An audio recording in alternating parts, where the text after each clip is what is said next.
We don't write stories for the sake of writing stories. We write stories to make sure that these big companies are held accountable.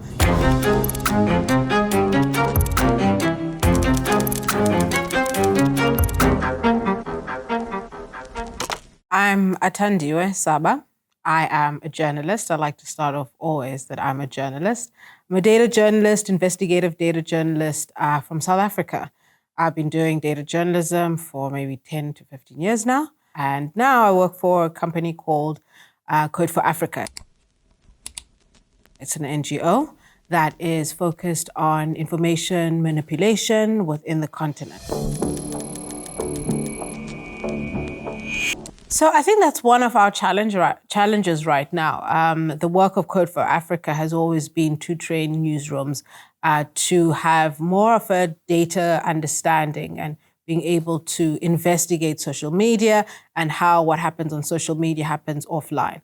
And now we're starting to have those conversations with the newsrooms that we work with about how to be critical about mineral resources. I don't think it should necessarily be a big leap, because we have been covering environmental issues. And if you're looking at mining in the DRC, what are the environmental issues? But also think much more broadly. If we're looking at particular lithium, for instance, in Zimbabwe, which companies are getting access to that lithium? How much is that lithium being sold for? What are the ramifications on the communities that are left behind? Where does that lithium end up? Beneficial owners. We're looking at illicit financial flows because of that lithium being sold. So we always have tried to get newsrooms to think a little bit beyond, I'm covering this just for this particular community. I think one of the things that is quite important is for them to understand the connection to the big global companies, because we want to hold people accountable. We don't write stories for the sake of writing stories. We write stories to make sure that these big companies are held accountable. So some of the places as journalists can look into is definitely a lot of registries within US. I think one of them is the USGS, which looks at critical minerals list.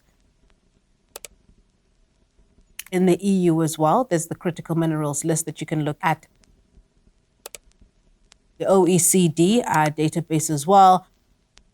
So those are the three big ones. And if you're looking at big tech companies, they would have to register where their minerals are coming from those particular lists. And then you'll find things like the organizations like Apple.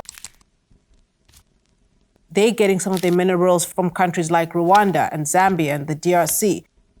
You're looking at NVIDIA. NVIDIA is getting a lot of its minerals from the DRC and surrounding areas. So therefore, you would go into some of those particular countries and see if they've got any open source registries as well. South Africa's registries, some of them are quite open as well, to see if some of those companies, the mining companies that you would probably pick up from the international registries, are registered in South Africa, in Zambia, in Zimbabwe, based on any of the filings that need to happen there.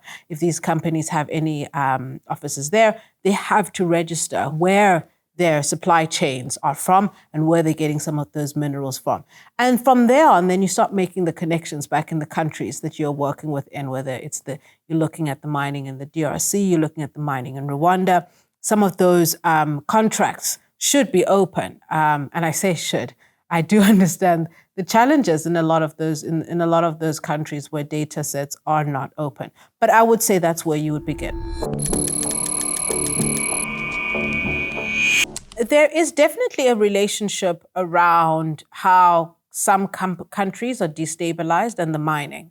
That's one part. And then the other part is how big tech companies are lobbying particular legislators and particular policymakers within certain countries. And I think journalists need to be quite clear that when some big companies are coming into your country saying that they're going to offer $500 million worth of training, what does that actually mean? What does that look like? which departments is that money going to be folded into? And it goes back to that critical questioning of things within our countries. It's not just that company X is mining in this particular country.